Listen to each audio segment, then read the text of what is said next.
The rope cut into her wrists like desert thorns. Kate Sullivan hung there in the barn, her bare shoulders trembling against the brutal Arizona heat, sweat mixing with tears on her bruised cheek. Three men stood watching her suffer, their eyes cold as winter stone. They were enjoying this. Too much. "Where did your daddy hide the land papers, girl?" The tallest one, a man whose face was a roadmap of bad decisions, spat a stream of tobacco juice at her feet. It landed with a sizzle in the dust. "Judge Morrison wants what's rightfully his." She lifted her head, and through the pain, her green eyes blazed with a fire that hadn't been extinguished. Not yet. "Go to hell." The word was a broken whisper, but it carried the weight of a cannonball. The man laughed, a nasty, grating sound. He gave the rope a sharp, vicious tug. Kate's body jerked upward, and her toes, which had been barely touching the floor, now dangled in empty space. The pain in her shoulders was a white-hot scream that echoed inside her skull. Blood from the cuts on her back, laid open by a whip just an hour before, painted dark, sticky lines down her pale skin. But she didn't scream. She wouldn't give them the satisfaction. Outside, a horse snorted. Leather creaked. Footsteps approached the barn door, quiet and deliberate.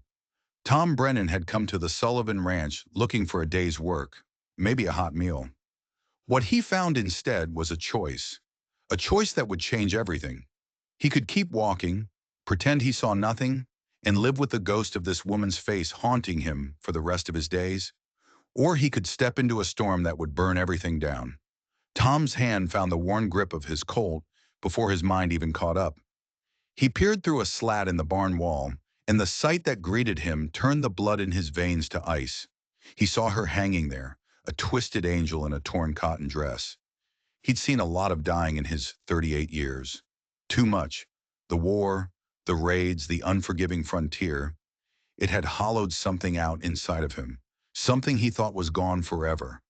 But the defiance in her, the way she held her chin up as the rope bit deeper into her flesh, it stirred the ashes of that old fire. Then the memory hit him. It always did. A fist to the gut, knocking the wind out of him. Sarah, his Sarah. Her name a scream on the wind as the Apache dragged her from their burning cabin. Their boy, little Michael, his cries swallowed by the smoke. He'd been too late then. Always too late. Not this time. Tom moved like smoke through the shadows, a phantom slipping along the edge of the barn. The first man, the one who had spat at her feet, never heard a thing. The blade of Tom's knife slid between his ribs, clean and quiet, finding the heart with the practiced ease of a man who knew the grim anatomy of death. He went down without a sound, a puppet with its strings cut. The second man turned, his eyes wide with surprise. He only had time to register a shadow moving before Tom's fist connected with his jaw.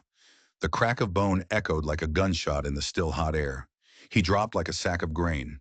The third man, a skinny kid no older than 20, had his gun halfway out of its holster when the cold steel of Tom's Colt pressed against his temple. "Easy now, friend." Tom's voice was low, a gravelly whisper. "Wouldn't want that trigger finger to get nervous." The kid froze, his eyes bugging out in terror. Tom nodded toward the rope. The kid fumbled with the knot, his hands shaking so badly he could barely work it loose. The rope went slack, and Kate collapsed to her knees, gasping for air, her hands flying to her raw throat. Tom kept his gun trained on the trembling cowhand while he used his knife to cut the bindings from Kate's wrists. Her skin was raw and bleeding, the rope burns a testament to their cruelty. She looked up at him, those impossible green eyes searching his face, and he felt something inside his chest shift, a tectonic plate of grief and rage grinding into a new position. "Who are you?" Her voice was a bare whisper, fragile as a bird's wing. "Name's Tom Brennan. You must be Kate Sullivan." She nodded, trying to pull the torn remnants of her dress around herself. Even now, battered and broken, she carried herself with a kind of dignity that made his throat tighten. "My father," she rasped. "They killed my father." "I know," Tom said, his voice grim. "Saw him by the gate.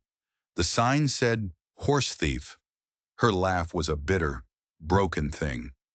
"Patrick Sullivan never stole so much as an apple in his life. But Judge Morrison needed our land, the water rights. She struggled to her feet, swaying. Tom reached out a hand to steady her, and the simple touch of her skin sent a jolt of fire up his arm. Morrison, Tom repeated the name. Heard it in town. Territorial judge. Territorial devil is more like it. Kate's eyes hardened into chips of green ice. He's been stealing land from homesteaders for 5 years. Anyone who stands up to him, they just disappear. Tom glanced down at the unconscious man on the floor, then at the terrified kid still frozen by the wall. This one's still breathing. Not for long if Morrison finds out he failed, Kate said, her voice flat. Tom turned his gaze back to the kid. The boy's fear was a palpable thing, a stink in the air. Get on your horse, Tom said, his voice low and dangerous. Ride until you hit the ocean, and don't ever look back. If I ever see your face again, I will kill you. The kid didn't need to be told twice. He scrambled out of the barn like a spooked rabbit. Kate studied Tom's face in the dim light. There was something different about him, a stillness, like deep water that runs silent but has a dangerous current underneath. Why did you help me? Tom holstered his Colt. The truth was a tangled mess of ghosts and guilt, too complicated to explain. Seemed like the right thing to do.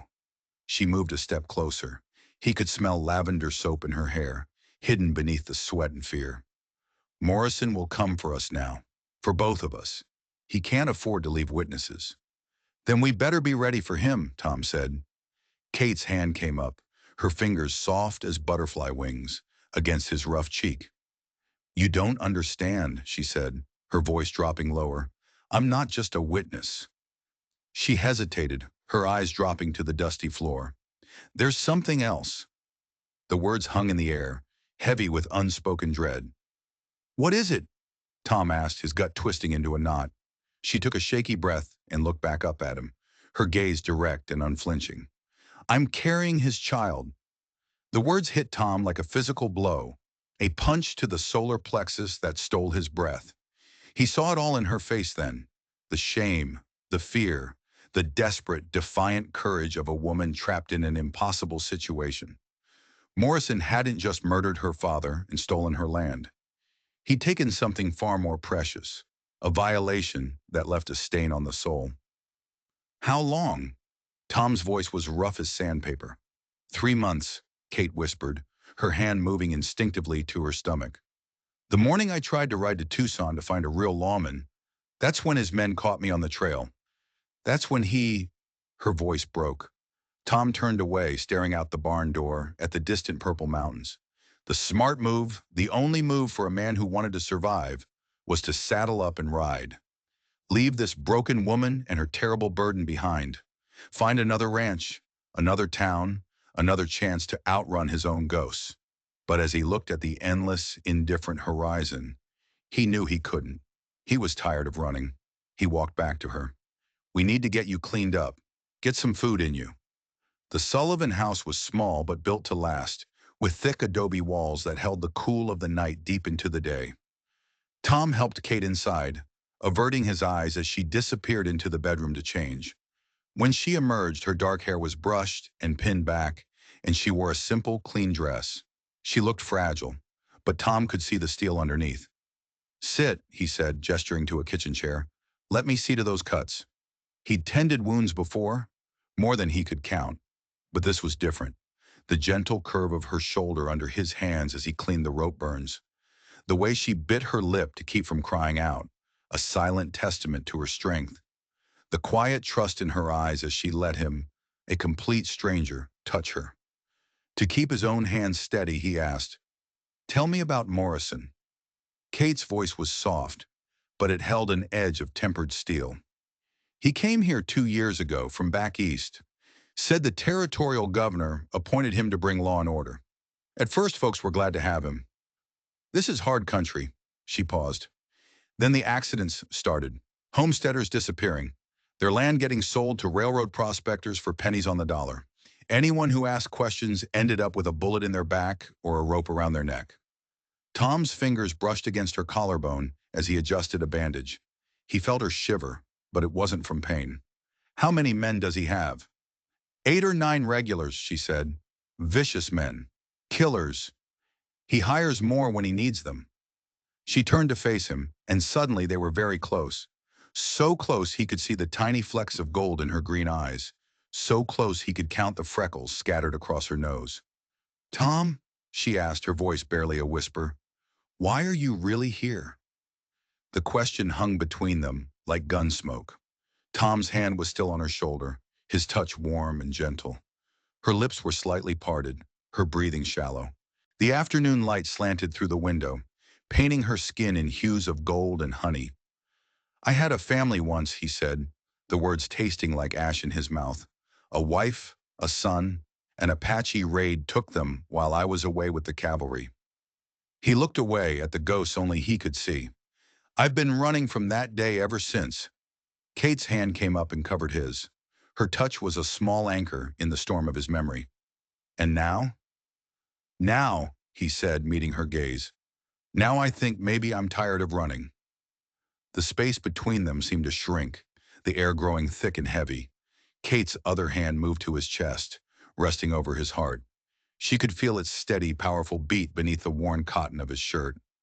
Tom's thumb traced the line of her jaw, and she leaned into his touch like a flower turning toward the sun. "Kate," he breathed, his voice rough with a warning he wasn't sure he could heed himself. "I know," she whispered. "I know what I am now, what he made me. But when I'm with you, for the first time in months, I feel clean again." Tom's control, the iron discipline he'd honed over years of hardship and war, was hanging by a single, fraying thread.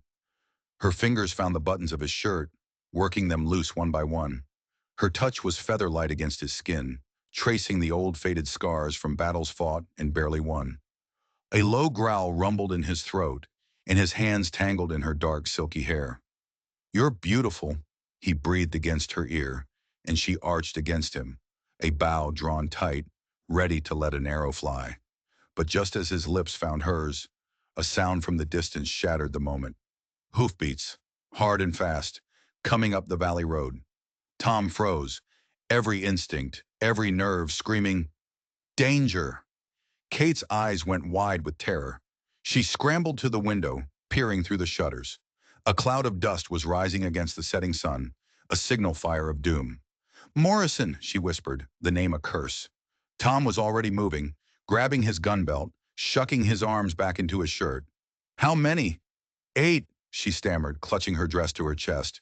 "Maybe 9. Oh God, Tom, they're all armed." The hoofbeats grew louder, a thundering drumbeat of approaching judgment. Tom checked the action on his Colt, then grabbed the heavy Winchester rifle from its pegs above the fireplace. He slid a box of cartridges across the table to her. "Can you use this?" he asked. Kate's hands closed around the rifle with a surprising, grim confidence. "Daddy taught me, before Morrison killed him." A hard, grim smile touched Tom's lips. "Then let's give the good judge a lesson in justice." Outside, voices carried on the wind, hard and ugly. "Kate Sullivan!" The voice boomed across the yard, dripping with false authority. "Send out the drifter who killed my boys. Do that, and maybe I'll make this quick for you." Judge Silas Morrison sat atop his black stallion like a king surveying his domain. He was a handsome man in his 50s, with silver hair and a smile that could fool good people into thinking he was one of them. But his eyes were the color of a frozen lake, and his smile never reached them. "I know you're in there, Sullivan girl," he called out. "I'm a reasonable man, a man of the law. I'm giving you one chance to make this right." Tom cracked the shutter just enough to see. 9 riders spread out in a loose semicircle, their rifles held at the ready. These weren't ranch hands. They were wolves. "What does he want besides us?" Tom asked quietly. "The deed to the land," Kate whispered, her hands shaking as she loaded the Winchester. "It's hidden. Without it, he can't get a legal claim to the water rights. And he wants me back." Tom felt a black, poisonous rage bloom in his chest. The thought of Morrison's hands on her, of what he had already done, made his vision go red around the edges. "That's not going to happen." "You don't understand," Kate insisted, her voice fierce. "He's a territorial judge. He can kill us both, Burn this house to the ground and call it pursuing a fugitive. Out here, the law is whatever Silas Morrison says it is. Morrison's voice grew impatient. You've got 1 minute to come out peacefully. After that, we come in shooting. And Kate, my dear, his voice oozed with a sickening possessiveness, you know how I hate to be disobeyed. The words made Kate flinch as if he'd struck her. Tom saw pure, unadulterated red. He kicked open the front door and stepped onto the porch, his Colt hanging loose and easy in his right hand. The setting sun painted the entire valley in shades of blood orange. Perfect light for killing.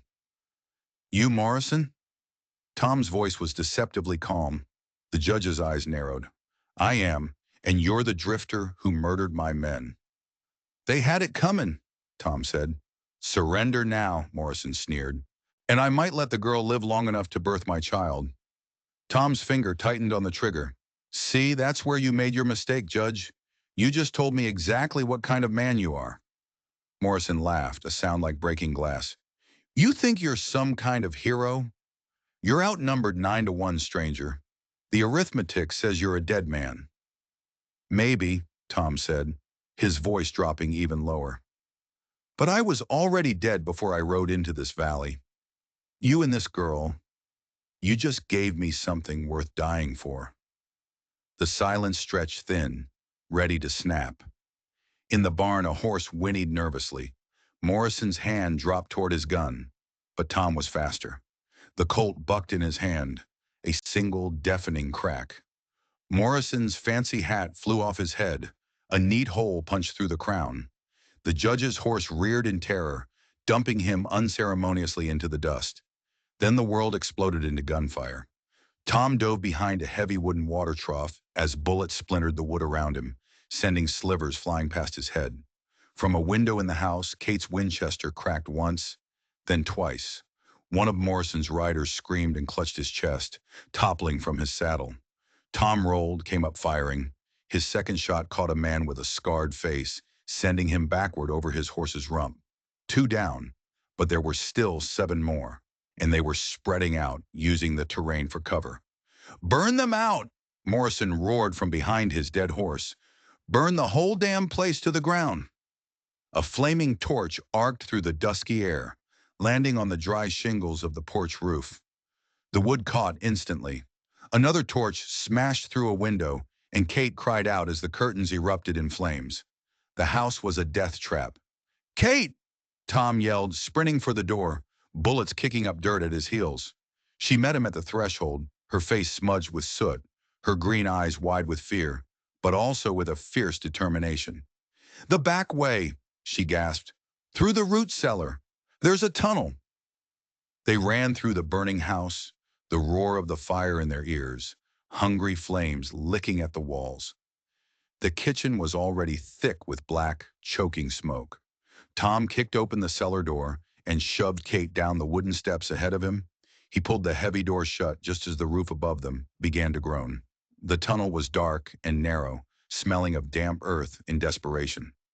Patrick Sullivan, it seemed, had been a careful man, paranoid about more than just the law. They crawled on their hands and knees, the sound of their own ragged breathing loud in the confined space.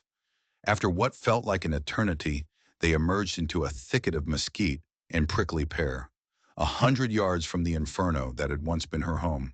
The house went up like a Roman candle, a pillar of fire against the star-scattered sky. Morrison's men whooped and hollered, celebrating their victory. They celebrated too soon. Tom rose from the brush like an avenging spirit, his Winchester speaking death into the night. 1 shot, 1 man down. 2 shots, a second man spun around and fell. Kate was right beside him, flanking left, her own rifle barking. The riders, silhouetted against the fire, were perfect targets. Confused and caught in the open, their advantage was gone. When the smoke cleared, 5 more bodies lay sprawled in the dirt. The last 2 survivors, their courage incinerated along with the house, were riding hard for the safety of town. Morrison knelt in the dirt, blood streaming from a gash on his temple. His fancy coat was torn, his silver hair wild and matted with grime. He looked up at Tom and Kate with the eyes of a cornered wolf, all snarls and hatred. You think this is over? He spat.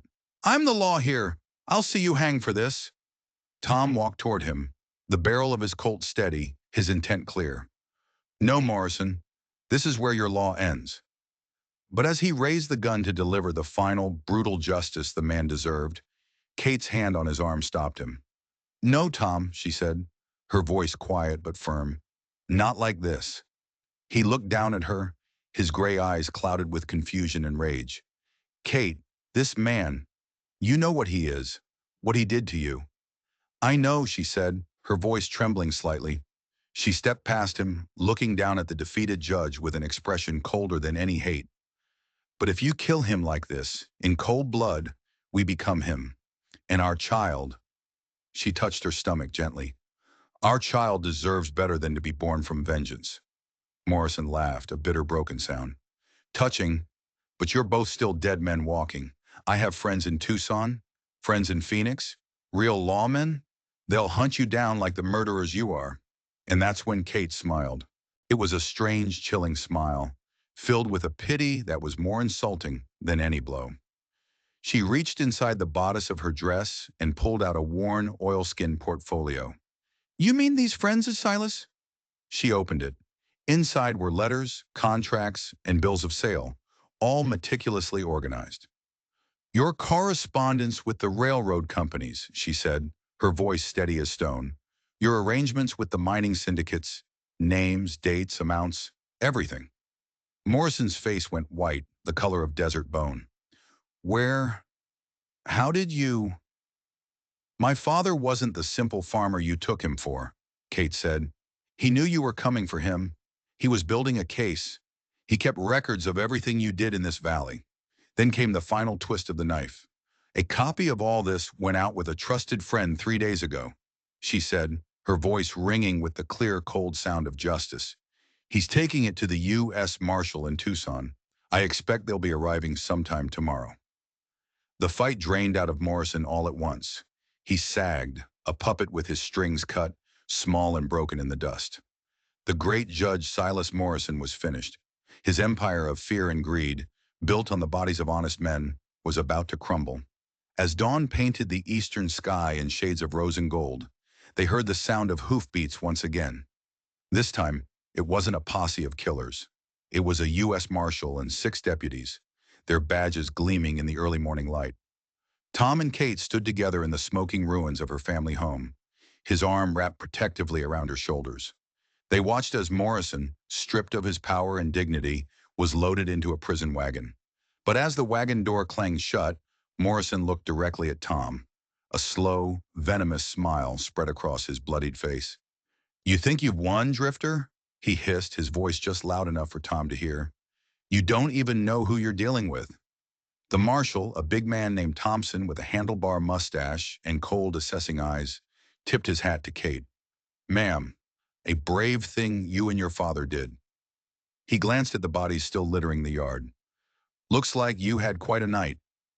We defended ourselves, Tom said flatly.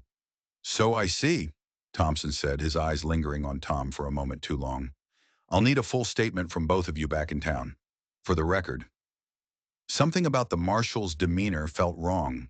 A cold knot of unease tightened in Tom's gut. It was too easy. Too neat. In town, they were put up in the hotel while the marshal and his deputies secured the evidence.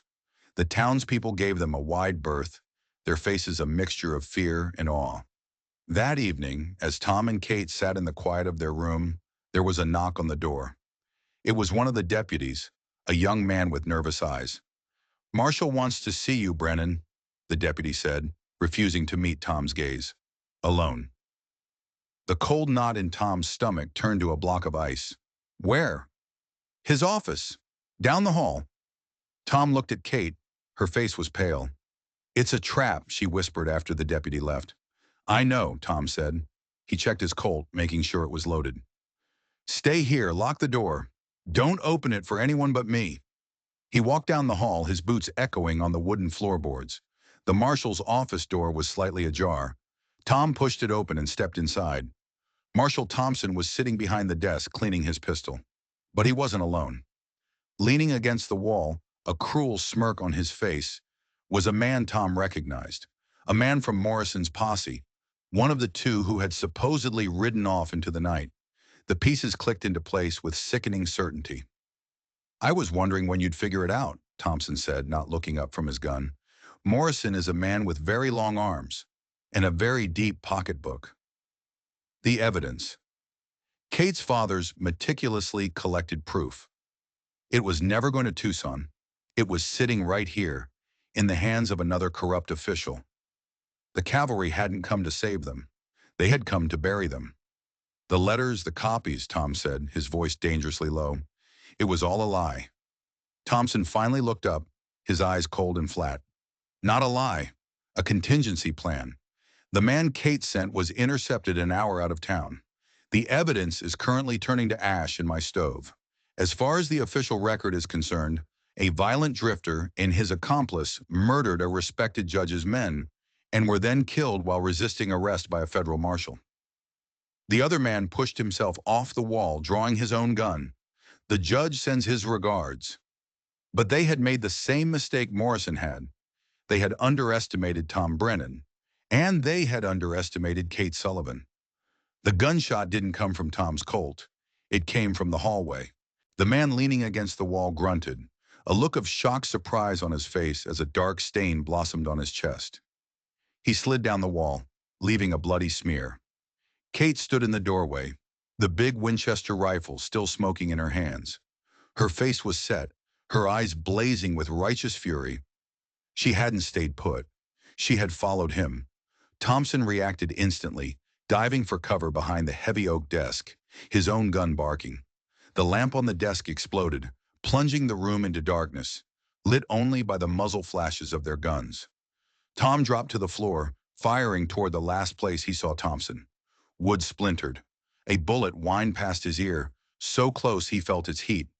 From the hallway, Kate fired again, her shot punching through the thin wall, aiming for where the marshal would be. A strangled cry came from behind the desk. Then silence. Tom and Kate stood in the darkness, their breathing ragged, the smell of gunpowder thick in the air. The silence stretched, heavy and absolute.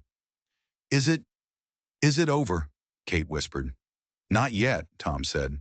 They still had a corrupt marshal, dead or wounded, in the office. They had a town full of deputies who were either on the payroll or would believe whatever story they were fed. They were still trapped. But then they heard footsteps in the hall, not running but walking, deliberate. The young, nervous deputy appeared in the doorway, a lantern held high in his shaking hand. He looked at the dead man on the floor, at the bullet-riddled desk, then at Tom and Kate. His eyes were wide with fear, but also with something else, resolve. "Marshal Thompson," he said, his voice cracking. "He and the judge, they were going to kill you both. I heard them talking." He swallowed hard. "My father was one of the homesteaders who disappeared last year. I took this job hoping I could find out what happened to him." He looked at Kate's portfolio, which Thompson had left on the corner of the desk, miraculously untouched. Is that the proof?" Kate nodded. A new light dawned in the young deputy's eyes. "Not just for revenge, but for justice." "The other deputies are downstairs playing cards," he said. "They're just hired guns, loyal to the badge, not the man. If we tell them Thompson was on Morrison's payroll, that he tried to murder you to cover it up, and if we have the proof." It was a long shot, a desperate gamble, but it was the only one they had. They went downstairs. Tom, Kate, and the young deputy, whose name was Miller. They walked into the saloon where the other deputies were laughing over a game of poker. The laughter died as they entered. Miller told the story. He told it simply, his voice gaining strength with every word. He spoke of his father, of the other missing homesteaders, of the fear that had choked the valley for 2 long years. Then Kate opened the portfolio. She laid out the letters, the contracts, the damning proof of Morrison's crimes, and of Marshal Thompson's complicity. For a long moment, nobody moved. The deputies looked from the papers to Tom and Kate, then back to the papers. Finally, the oldest of them, a grizzled man with a scar on his cheek, stood up. He picked up one of the letters, his eyes scanning the contents. He looked at Miller. "Your father was a good man, kid," he said. He then looked at his fellow deputies. We signed on to uphold the law, not to be henchmen for scoundrels like Morrison and Thompson. He tossed his badge on the table. I'm not his man anymore. One by one, the other deputies did the same. The law in the valley had finally broken. But it hadn't been broken by a judge or a marshal. It had been broken by the courage of a woman who wouldn't give up, a drifter who was tired of running, and a young man who just wanted justice for his father. The next morning, a new posse rode out from town. It wasn't a posse of killers. It was a posse of citizens, led by Tom Brennan. They rode not for vengeance, but for justice. They found Judge Morrison hiding in an old prospector's cabin in the hills, a pathetic, broken man. There was no final gunfight. He surrendered with a whimper. They brought him back to town and locked him in his own jail. The circuit judge from Phoenix arrived a week later, and faced with the mountain of evidence and the testimony of an entire town, had no choice but to sentence Silas Morrison to hang. On the day of the hanging, the whole valley turned out. They watched as the man who had ruled them with fear met his end. And as he dropped, a collective sigh of relief seemed to pass through the crowd. The storm was finally over. In the weeks that followed, Tom and Kate worked side by side, rebuilding the Sullivan house from the ashes. The people of the town, freed from Morrison's grip, came to help. They raised the walls, set the roof, and brought gifts of food and furniture. It wasn't just a house they were building, it was a community.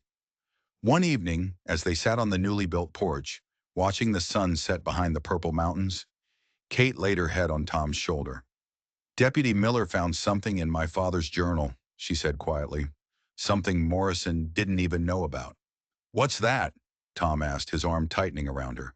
Morrison was only after the water rights because he thought they were the key to controlling the valley. But my father, he was a geologist back east. He knew this land. It's not the water that's valuable. She smiled. It's the silver, a vein running right under this house, the biggest strike this territory has ever seen.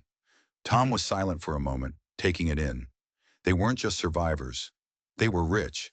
But as he looked at Kate, at the new life growing inside her, he knew the silver was the least valuable thing they possessed. What should we do? He asked. We build, she said, her green eyes bright with hope. We build a town where the law is just, where people are safe. We build a future for our son. Tom looked out at the vast, beautiful, and unforgiving land that had almost taken everything from them. He had come here looking for a place to forget, a place to disappear. Instead, he had found a place to remember, a place to live. He had found a reason. He had found a home. Together, they watched the first stars appear in the endless sky. A new life was beginning, built not on ashes and revenge, but on courage, love, and the enduring promise of a new dawn. If this story moved you, if it reminded you that even in the darkest of nights, a single spark of courage can light the way home, let me know in the comments where you're listening from tonight. And don't forget to subscribe for more tales from the American frontier, where the greatest treasures were never buried in the ground.